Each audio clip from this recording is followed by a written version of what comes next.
श्री कुंदकुन देव रचित ग्रंथाधिराज समय सार पे अपना स्वाध्याय चल रहा है। उसमें बद्ध अधिकार अपने शुरू किया है। बद्ध अधिकार में 51 गाथाएं है। 51, 237 से लेके 287 तक। और 27 कलश है अमृतचंद्र आचार्य के। उसमें अपने देखा था गए स्वाध्याय में कि पहला कलश है मंगलाचरण के रूप में 163 नंबर का। उसमें बंध के नाश करने वाला ऐसा जो सम्यक ज्ञान है उसको नमस्कार करके ये अधिकार की शुरुआत की थी। उसके बाद में कुनकुन आचार्य देव की जो गाथा है शुरुआत की, उसमें 10 गाथाएं है। वो 10 गाथा की चर्चा की थी।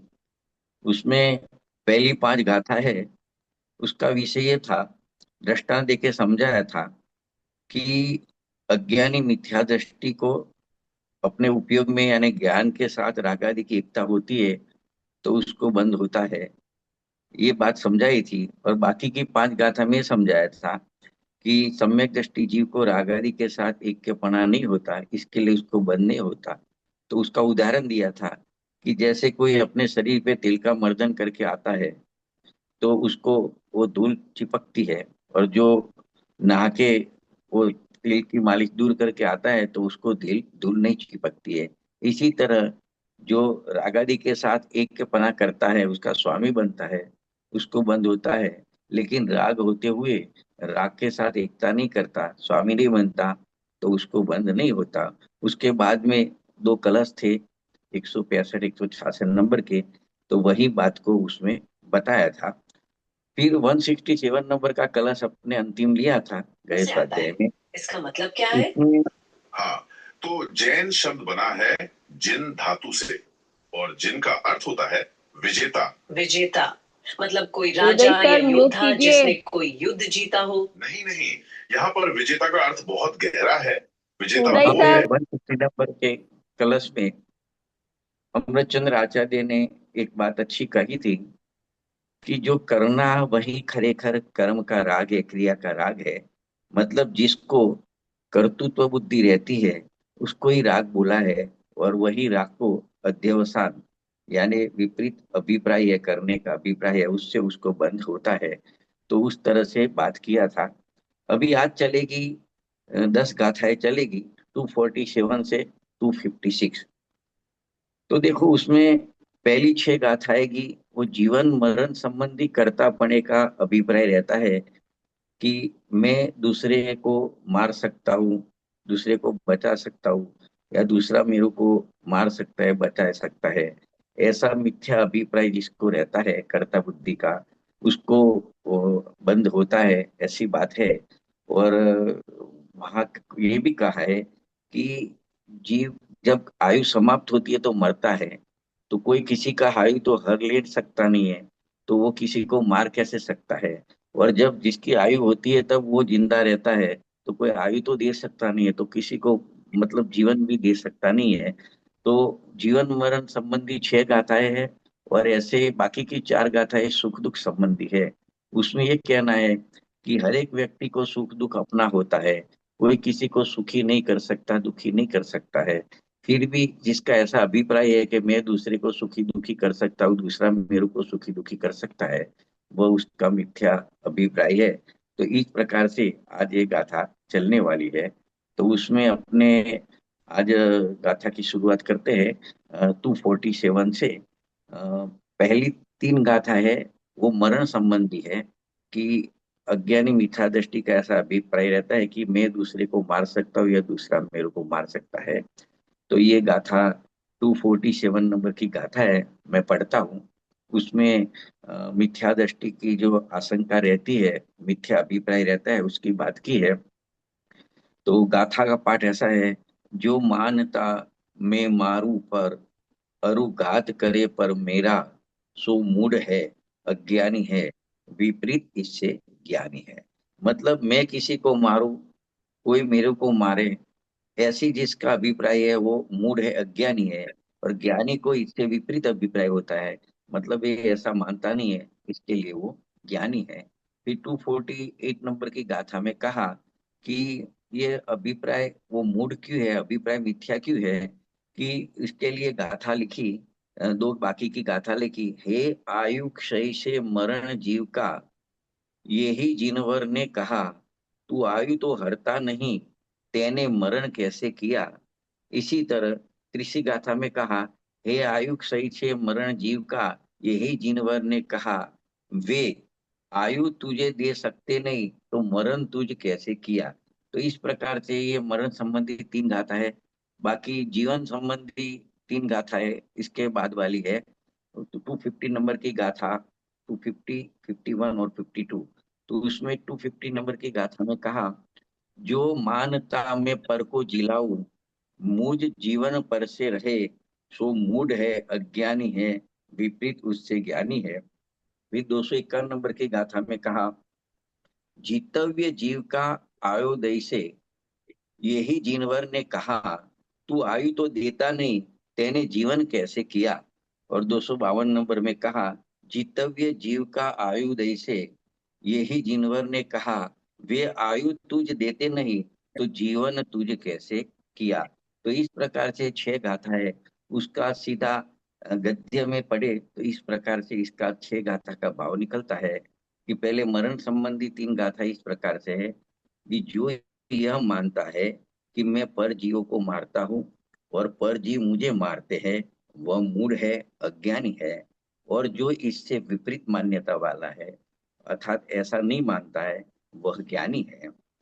तो अज्ञानी की मान्यता मिथ्या क्यों है, उसको बताने के लिए आगे की गाथा में कहा, जीवों का मरण आयु कर्म के क्षय से होता है, ऐसा जिनर देव ने कहा है। तू पर जीवों के आयु कर्म को तो हरता नहीं है, फिर तूने उसका मरण कैसे किया। और दूसरी बात कही तीसरी गाथा में, कि जीवों का मरण आयु कर्म के क्षय से होता है, ऐसा जिनवर देव ने कहा है। तो पर जीव तेरे आयु कर्म को तो हरते नहीं, फिर उन्होंने तेरा मरण कैसे किया। तो ये तीन गाथा मरण संबंधी आई, मिथ्या अभिप्राय वाली अज्ञानी की। बाकी तीन गाथा सुख दुख जीवन संबंधी है, कि जो जीव यह मानता है कि मैं पर जीवों को जिलाता हूँ और पर जीव मुझे जिलाते हैं, वह मूढ़ है, अज्ञानी है। और जो इससे विपरीत है, अर्थात ऐसा नहीं मानता, वह ज्ञानी है। क्योंकि जीव आयु कर्म के उदय से जीता है, ऐसा सर्वज्ञ देव कहते हैं। तो तू पर जीवों को आयु देता नहीं, फिर तूने उसका जीवन कैसे किया। और पर जीव तुझे आयु कर्म देते नहीं है, तो फिर उन्होंने तेरा जीवन कैसे दिया या किया। तो इस प्रकार से 247 से 252 इन छह गाथाओं का विशेष अर्थ इस प्रकार से है, कि मैं परजीवों को मारता हूँ और परजीव मुझे मारते हैं, ऐसा अध्यवसाय यानी मिथ्या अभिप्राय नियम से अज्ञान है। मतलब जिसका ऐसा अभिप्राय है, मैं किसी को मारता हूँ, कोई मुझे मारता है, तो ऐसा उसका अभिप्राय, ऐसी सोच, ऐसी मानता बिल्कुल मिथ्या है, अज्ञान की वजह से है। वह ऐसा अध्यवसान जिसका है, वह अज्ञानी पढ़ने के कारण मिथ्या दृष्टि है। और वह मिथ्या अभिप्राय जिसको नहीं है, वह ज्ञान पढ़ने के कारण सम्यक दृष्टि है। वस्तु की स्थिति से देखो, वस्तु देखे तो जीवों का मरण तो अपने आयु कर्म के क्षय से होता है।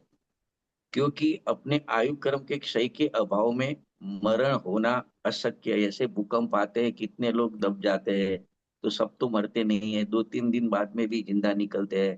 कोई ऊपर बिल्डिंग से चौथे पांचवें माले से गिरता है, तो उसको भी जीवन होता है, तो वो मर नहीं सकता है, क्योंकि मरण तो आयु क्षय से होता है। तो आयु क्षय के बिना मरण होना अशक्य है। तो किसी के द्वारा आयु कर्म का हरण तो अशक्य है। क्योंकि आयु कर्म जो होता है, वो अपने से ही क्षय होता है। मतलब जितना आयु कर्म लेके जीव ने जन्म लिया है, तो समय समय पे उसके परमाणु है कर्म के, आयु कर्म के, वो धीरे धीरे समाप्त होते हैं। और एक समय आता है पूरे खत्म हो जाते हैं। तो वो तो अपने कारण से होते हैं। इसीलिए मैं परजीवों को मारता हूँ और परजीव मुझे मारते हैं, ऐसी मिथ्या बुद्धि है, अध्यवसान है, वो अज्ञानी है। तो इस प्रकार बाकी की तीन गाथा में कहा, कि परजीवों को मैं जीवन देता हूँ या जिलाता हूँ, और पर जीव मुझे जीवन देते जिलाते, इस प्रकार का अध्यवसान या मिथ्या अभिप्राय भी अज्ञानी है। ऐसा अध्यवसान जिसको है, वह जीव अज्ञान पने के कारण मिथ्या दृष्टि है, और जिसको ऐसा अध्यवसान नहीं है, उसको ज्ञान की वजह से वो सम्यक दृष्टि है। तो एक बात नक्की हुई कि जीवों का जीवन मरण जीवन अपने आयु क्रम से होता है, और अपने आयु क्रम के उदय के अभाव में जीवित रहना अशक्य है। तो अपना आयु क्रम कोई किसी को दे सकता नहीं है, क्योंकि वह स्वयं के परिणाम से ही उपार्जित होता है। इस कारण कोई किसी भी प्रकार से किसी को जीवन नहीं कर सकता। इसीलिए मैं पर को जिलाता हूँ और पर मुझे जिलाता है, ऐसा मिथ्या अभिप्राय अज्ञान का होता है। तो इस प्रकार से जो 247 से 252, ये छह गाथा में जीवन मरण की बात की। तो ऐसा जिसका अभिप्राय रहता है, वो अज्ञानी है, मिथ्या दृष्टि, ऐसी बात कही। अभी बाकी की जो छह गाथा है, 253 से 256, तो ये चार गाथा सुख दुख के संबंधी है। जो ऐसा मानता है कि मैं दूसरे को सुखी दुखी कर सकता हूँ, या दूसरा मुझे सुखी दुखी कर सकता है, तो वह भी मिथ्या अभिप्राय है, तो इसके लिए वो अज्ञानी है। और उससे विपरीत अभिप्राय वाला है, वो ज्ञानी है। तो ऐसा इस गाथाओं में कहना है। तो आगे की गाथा पढ़ते हैं, 253 नंबर की। यहाँ कहते हैं कि सुख दुख करने में मिथ्या अभिप्राय ही होता है, ऐसा दुख कोई कर सकता नहीं है किसी को। तो गाथा है, जो आप से माने सुखी दुखी, मैं करूं पर जीव को, सो मूढ़ है अज्ञानी है, विपरीत इससे ज्ञानी है। फिर आगे की तीन गाथा में कहा, जहाँ उदय कर्म जो जीव सब ही, दुखित और सुखी बने, तू कर्म तो देता नहीं, कैसे तू दुखित सुखी करे। जहाँ उदय कर्म जो जीव सब ही, दुखित और सुखी बने, वे कर्म तुझ देते नहीं, तो दुखित तुझ कैसे करे। जहाँ उदय कर्म जो जीव सब ही, दुखित और सुखी बने, वे कर्म तुझ देते नहीं, तो सुखित तुझ कैसे करे। तो इस प्रकार से चार गाथाएं सुख दुख के संबंधी है। तो उसमें ये कहा है कि जो जीव ऐसा मानता है कि मैं स्वयं से परजीवों को सुखी दुखी करता हूँ, वो मूढ़ है, अज्ञानी है, और इससे विपरीत मान्यता वाला ज्ञानी है। यदि सभी जीव कर्म के उदय से सुखी दुखी होते हैं, और तू उन्हें कर्म तो देता नहीं है, तो तूने उन्हें सुखी दुखी कैसे किया। फिर कहा, यदि सभी जीव कर्म के उदय से सुखी दुखी होता है, और वे तुझे कर्म तो देते नहीं है, सुख दुख के कर्म, तो फिर उन्होंने तुझे सुखी दुखी कैसे किया। तो इस प्रकार से इस गाथा में ये कहना है कि पर जीवों को मैं सुखी दुखी करता हूँ, और पर जीव मुझे सुखी दुखी करते हैं, इस प्रकार की मानता है, मिथ्या अभिप्राय है, वह नियम से अज्ञान है। वह अध्यवसान जिसके है, वह जीव अज्ञानीपन के कारण मिथ्या दृष्टि है, और जिसको ऐसा मिथ्या अभिप्राय नहीं है, वह जीव ज्ञान के कारण सम्यक दृष्टि है। तो इसमें यह कहना है कि जीवों के सुख दुख वस्तुतः तो अपने कर्म के उदय के अधीन है, क्योंकि स्वयं कर्म के उदय के अभाव में सुख दुख का होना अशक्य है, तथा अपना कर्म किसी को दिया नहीं जा सकता, क्योंकि वह अपने परिणाम से ही उपार्जित होता है। इसीलिए किसी भी प्रकार से कोई किसी को सुखी दुखी नहीं कर सकता। इसीलिए ऐसा अध्यवसाय यानी मिथ्या अभिप्राय ध्रुव रूप से अज्ञान है, कि मैं परजीव को सुखी दुखी करता हूँ, और परजीव मुझे सुखी दुखी करते हैं।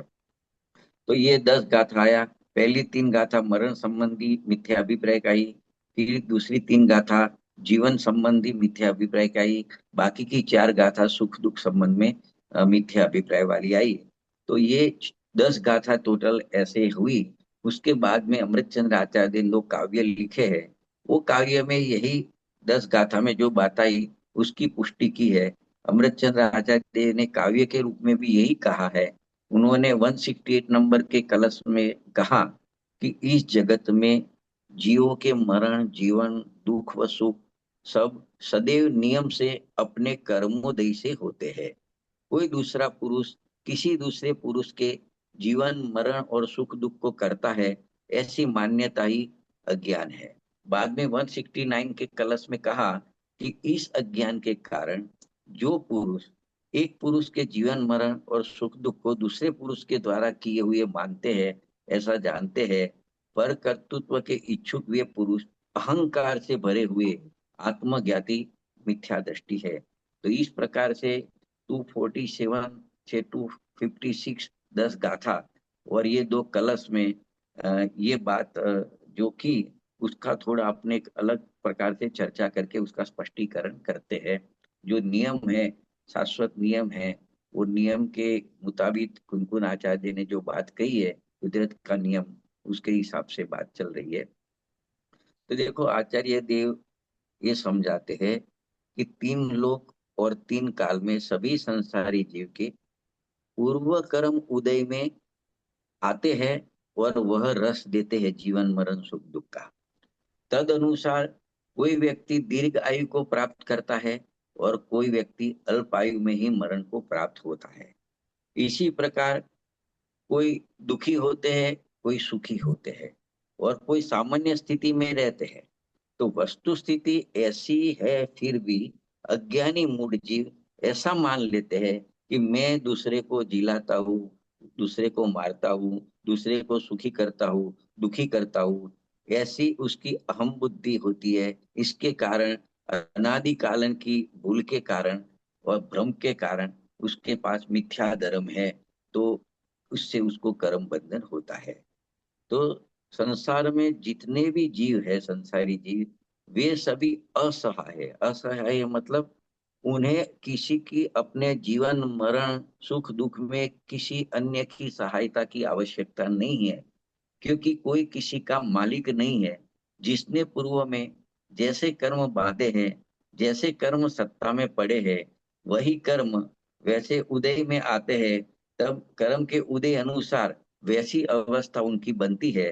तो ऐसी स्थिति होने पर भी यदि कोई ऐसा कहे कि मैं पर को जिलाऊं या मारूं या और भी अनेक प्रकार के पर कर्तृत्व संबंधी विकल्प करता है, उसमें अहम बुद्धि करता है, तो वो तीनों काल दुखी होता है और अपनी आत्मशक्ति का अभाव करके वो संसार में घूमता रहता है।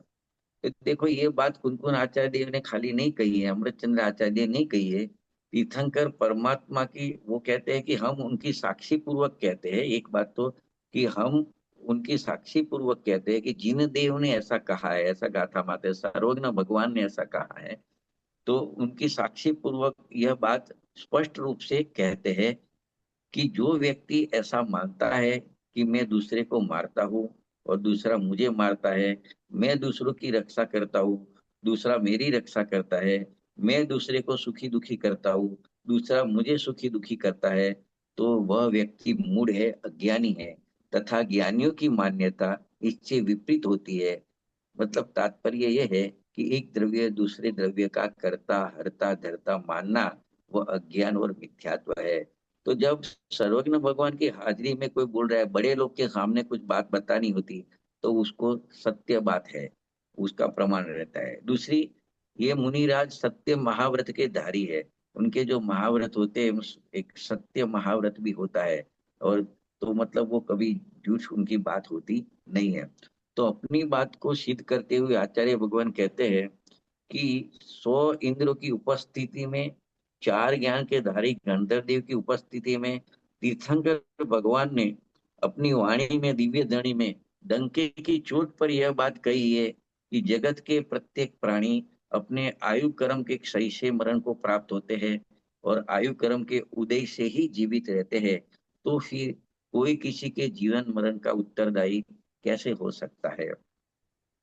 देखो, जब तुम किसी के आयु क्रम का हरण कर ही नहीं सकते, तो फिर उसे मार भी कैसे सकते हो?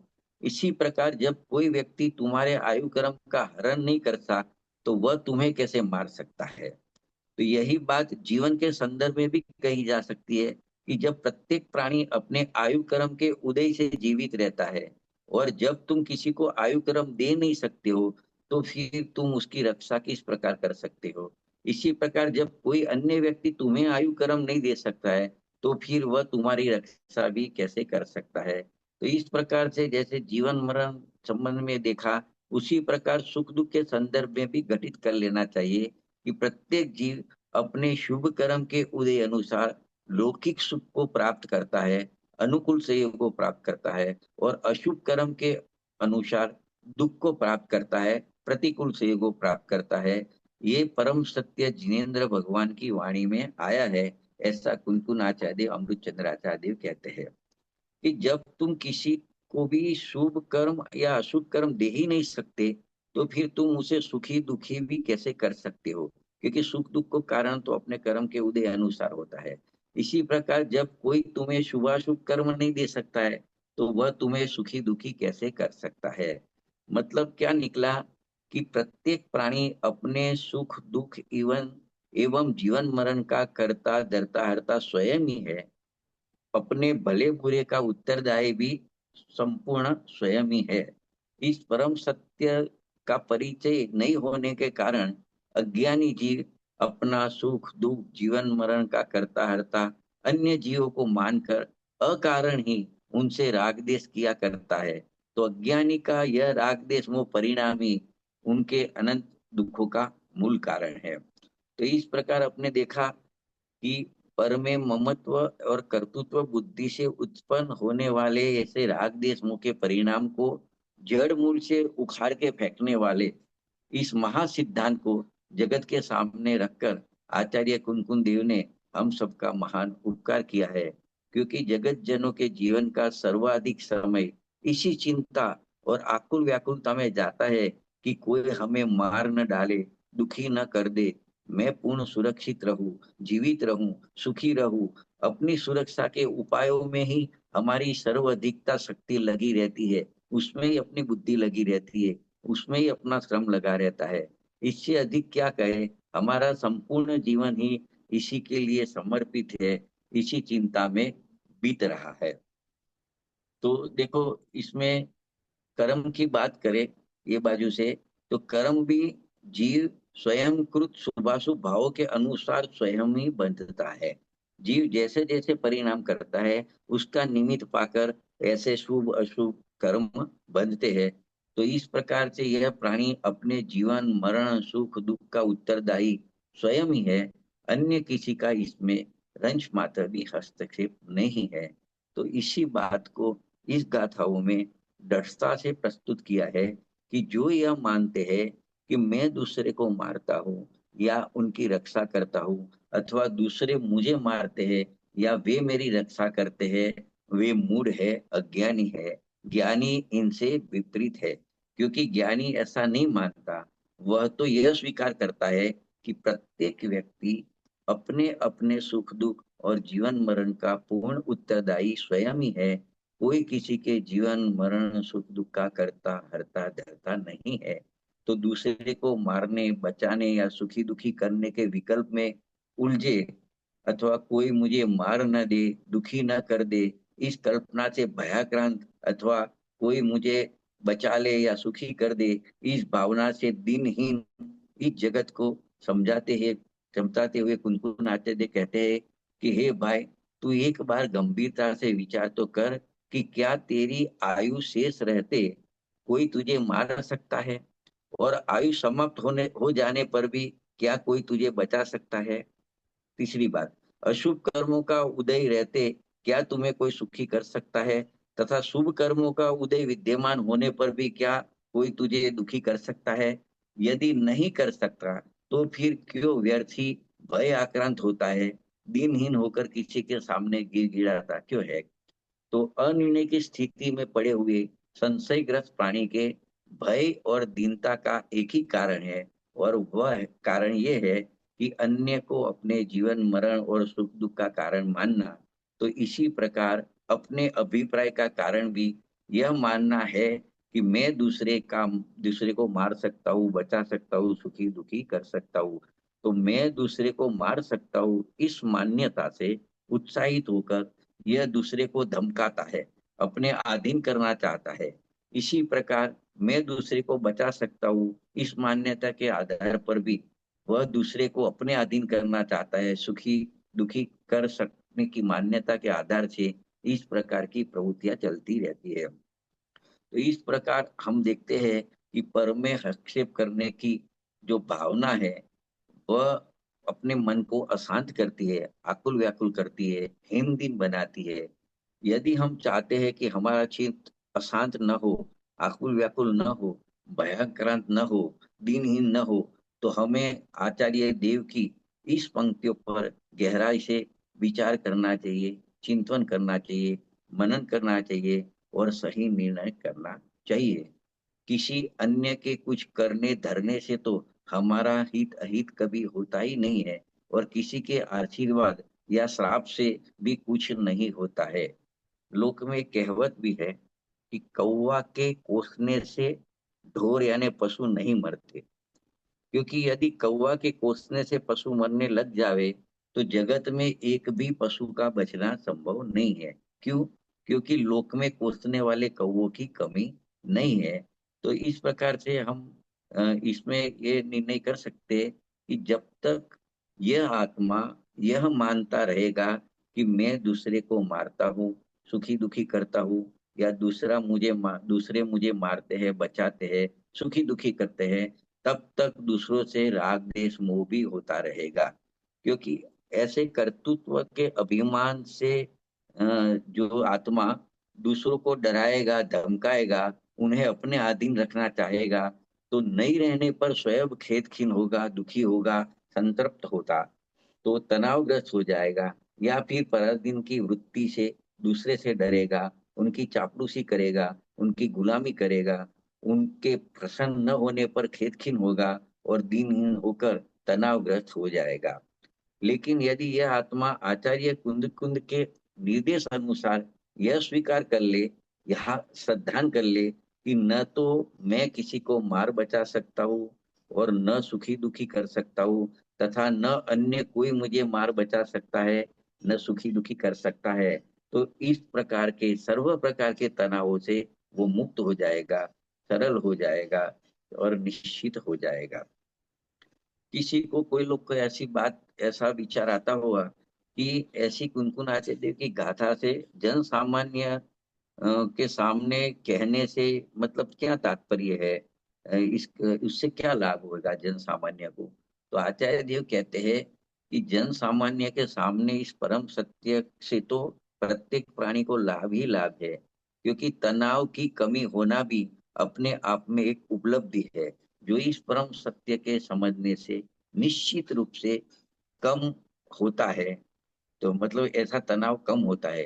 दूसरी बात यह है कि जगत के भोले प्राणी अपने भले बुरे की जिम्मेदारी पड़ोसियों पर डालकर व्यर्थ ही उनसे राग द्वेष किया करते हैं।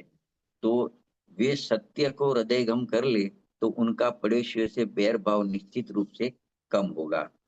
तो यह सत्य हम सबके ख्याल में अच्छी तरह आ जावे तो वर्ष में ही होने वाले अनंत राग देशों से बचा जा सकता है।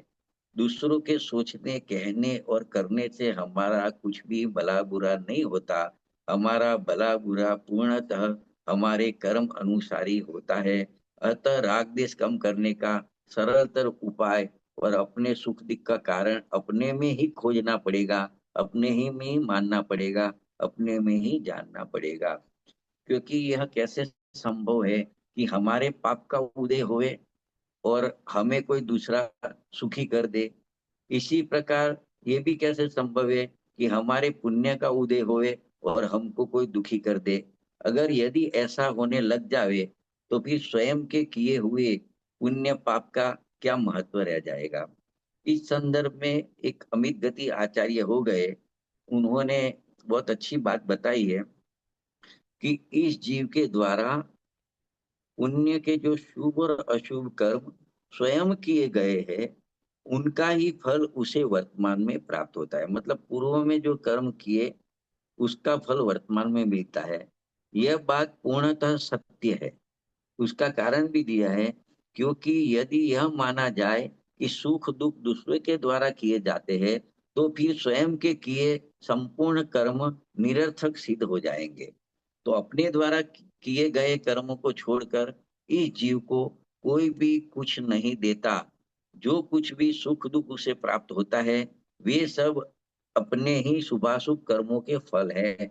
इसीलिए मन को अन्यत्र न भटकाकर अनन्य मन से इस बात का विचार करके पक्का निर्णय करके, हे भव्य आत्मा, सुख दुख दूसरा देता है, इस विपरीत बुद्धि को छोड़ दे। और देखो, दूसरे ऐसा भी तर्क लगा सकते हैं कि यदि हम जीवन भर पाप करते रहे, फिर भी कोई हमें उन पाप कर्मों के फल भोगने से बचा ले और दुखी न होने दे और सुखी कर दे, तो फिर हम पाप करने से डरेंगे ही क्यों? बस इसी तरह उसे ही पसंद करने में जुटे रहेंगे, किसी भी तरह उसे पसंद करने में जुटे रहेंगे, क्योंकि सुख दुख का संबंध अपने कर्मों से न मानकर पर की प्रसन्नता पर आधार हो गया है। तो यह मान्यता तो पाप को प्रोत्साहित करने वाली है, मतलब पापी है। इसी प्रकार यदि हम जीवन भर पुण्य कार्य करें, फिर भी कोई हमें दुखी कर दे, तो फिर हमें सुखी होने के लिए कार्य क्यों करेंगे? बस उसकी ही सेवा करेंगे जो हमको सुखी करता है, किसी भी प्रकार क्यों ना हो, उसको ही हम प्रसन्न रखेंगे। तो बुरा कार्य करने में उत्साहित एवं अच्छा करने में अनुत्साहित और अच्छे कार्य करने में प्रोत्साहित तो हम जीव तभी होगा जबकि उसे ये बात का पूरा भरोसा होवे कि बुरा कार्य का बुरा फल आता है और अच्छे कार्य का अच्छा फल निश्चित रूप से भोगना पड़ता है। तभी वो बुरा कार्य करने से डरेगा और अच्छा कार्य करने में प्रोत्साहित होएगा। तो आचार्य कुंकुम देव कहते हैं कि प्रत्येक व्यक्ति को लौकिक अनुकूलता एवं प्रतिकूलता अपने अपने कर्म के अनुसार ही प्राप्त होती है। उसमें किसी का भी, यहाँ तक भी किसी सर्वशक्तिमान भगवान का भी हस्तक्षेप संभव नहीं है, और यही न्याय संगत भी है। तो इसके लिए मैं दूसरे को मारता हूँ या बचाता हूँ अथवा सुखी दुखी करता हूँ, ऐसी मान्यता अभिमान की जननी है। और दूसरे जीव मुझे मारते हैं, बचाते हैं, सुखी दुखी करते हैं, यह मान्यता दीनता पैदा करती है, भयाक्रांत करती है, अशांत करती है, आकुल व्याकुलता पैदा करती है। तो यदि हम अभिमान से बचना चाहते हैं, दीनता को समाप्त करना चाहते हैं, आकुलता व्याकुलता और अशांति से बचना चाहते हैं, निर्भर होना चाहते हैं, तो उक्त मिथ्या मान्यता को तिलांजलि दे देना ही श्रेयकर है। जड़ मूल से ऐसी मिथ्या मान्यता को उखाड़ के फेंकना ही श्रेयकर है। सुख और शांति होने का मात्र एक यही उपाय है। तो इस तरह से हमने देखा कि यह बात तो हाथ पे रखे आंवले के समान स्पष्ट हो जाती है। किसी भी व्यक्ति को कोई अन्य व्यक्ति मार या जिला नहीं सकता और न सुखी व दुखी कर सकता है, क्योंकि प्रत्येक व्यक्ति के जीवन मरण और सुख दुख नियति है और अपने अपने कर्म उदय अनुसार ही होते हैं। तथापि लोगों के हृदय को एक प्रश्न उद्वेलित करता ही रहता है कि इसमें कर्मोदय से होने की बात तो साफ साफ लिखी है, तो कर्म भी तो परद्रव्य ही है। इस कारण एक द्रव्य दूसरे द्रव्य का कर्ता तो हो ही गया। चलो, दो अन्य व्यक्ति नहीं करता है तो कर्म करता है, सुखी दुखी जीवन मरण कर्म देते हैं, तो कर्म भी तो अन्य परद्रव्य हो गया। तो इसमें परद्रव्य करता है, ऐसी बात तो आ ही जाती है, ऐसा किसी को आशंका हो सकती है। तो यहाँ पे उसका सिद्धांत से जवाब देते हैं कि बात यह है कि कार्य उत्पत्ति में दो कारण होते हैं, एक उपादान कारण और एक निमित्त कारण। तो ये दो कारणों की चर्चा जिनागम में आती है। इसका ये मतलब शॉर्ट है कि प्रत्येक जीव के जीवन मरण और सांसारिक सुख दुख में अपना उपादान कारण उसी जीव का तत्समय की पर्यायगत योग्यता का है, और निमित्त कारण कर्म का उदय है। तो इस प्रकार जब दोनों ही कारण हो गए, तो फिर दूसरे कोई व्यक्ति का क्या प्रयोजन रह जाता है कि अपने वर्तमान परिणाम के अनुसार सुख दुख जन्म जन्म मरण जीवन मरण रहता है।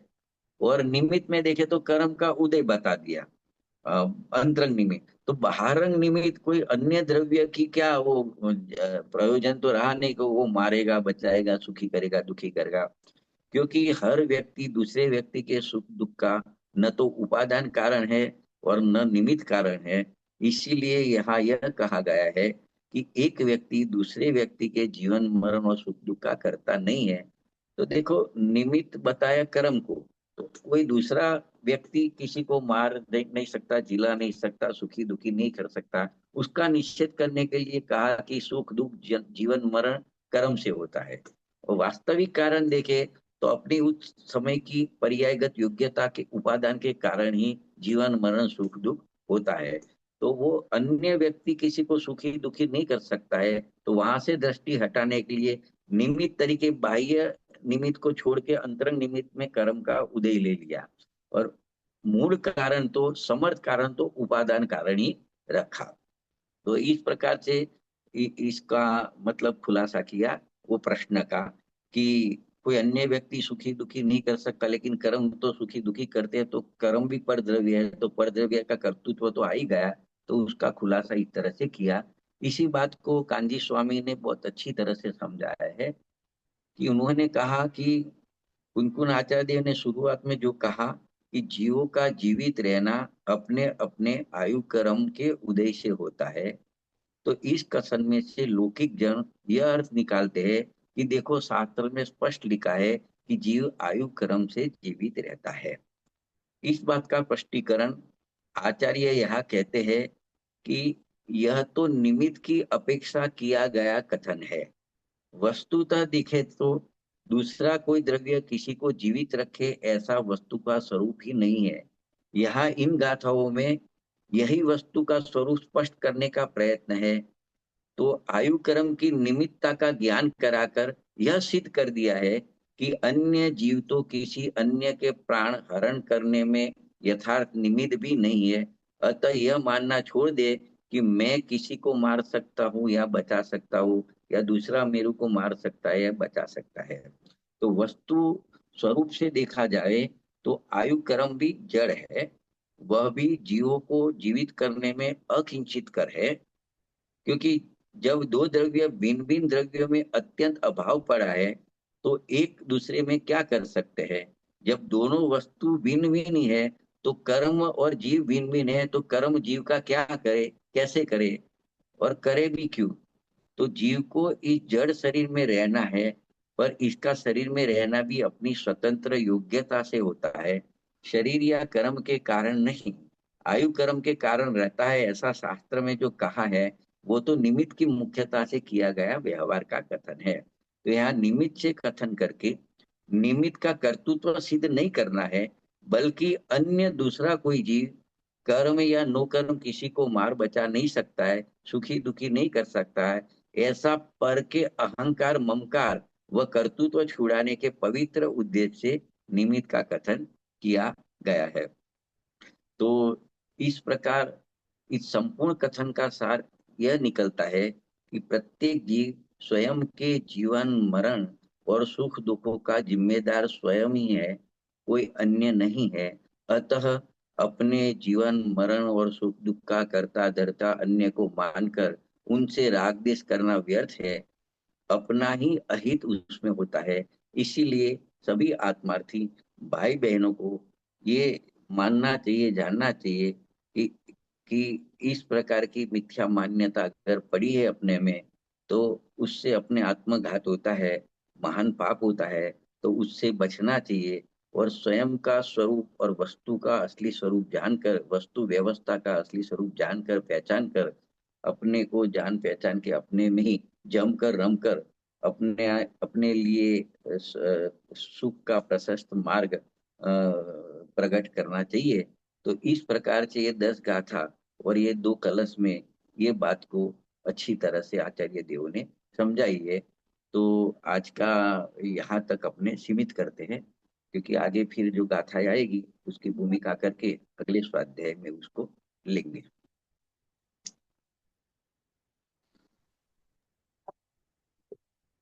धन्यवाद पंडित जी। किसी के प्रश्न है तो पूछ सकते हैं।